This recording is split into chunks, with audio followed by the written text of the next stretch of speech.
পাকিস্তানকে ধবলধোলাই করে বাংলাদেশের ইতিহাস রচনা করল। ড্রেসিং রুমের বারান্দায় ততক্ষণে ভিড় বাড়তে শুরু করেছে। পরে দুই ব্যাটসম্যান হিসেবে অপেক্ষারত লিটন দাস ও মেহেদী হাসান মিরাজের সঙ্গে যোগ দিয়েছেন দলের অন্যরাও। সবার মধ্যে উদযাপনের অপেক্ষা। রাওয়ালপিন্ডি ক্রিকেট স্টেডিয়ামের বড় পর্দায় লেখা উঠছে, জয়ের জন্য বাংলাদেশের দরকার 12 রান। রাওয়ালপিন্ডি স্টেডিয়ামের ভিজে ঠিক সেই সময়ে সাউন্ড বক্সে বললেন, জিতেগা ভাই জিতেগা। ডিজের কথার সঙ্গে মিল রেখে দর্শকেরা বলছিলেন, বাংলাদেশ জিতেগা।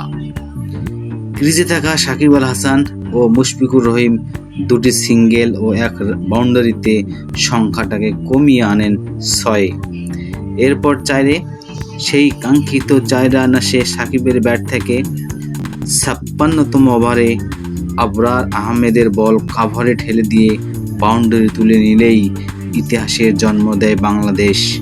প্রথম টেস্টে পাকিস্তানকে 10 উইকেট হারানোর পর দ্বিতীয় টেস্টে 6 উইকেটের অবিশ্বাস্য জয়ে পাকিস্তানকে 2-0 ব্যবধানে ধবলধোলাই করল নাজমুলের দল।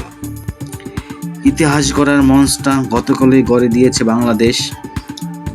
প্রথমে হাসান মাহমুদ ও নাহিদ রানার আগুনে বোলিং, পরে জাকির হাসানের আক্রমণাত্মক ব্যাটিংয়ে রাওয়ালপিন্ডি টেস্ট থেকে প্রায় ছিটকে পড়ে পাকিস্তান। চতুর্থ ইনিংসে পাকিস্তানের 185 রানের লক্ষ্যে খেলতে নেমে কাল বিকেলে 7 ওভারে 42 রান তুলে ফেলে বাংলাদেশ। পঞ্চম দিন জয়ের জন্য বাংলাদেশের দরকার ছিল 143 রান। আজ 4 উইকেট হারিয়ে বাংলাদেশ সেই লক্ষ্যে পৌঁছে যায়।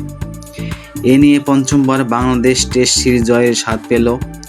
এর আগে দুবার করে সিরিজ হারিয়েছে জিম্বাবুয়ে ও ওয়েস্ট ইন্ডিজকে। তবে এবারে জয়টা পাকিস্তানের মাটিতে বলেই এর মহত্ব আলাদা। বুলবুল ইবাদ ইউটিউব অনলাইন।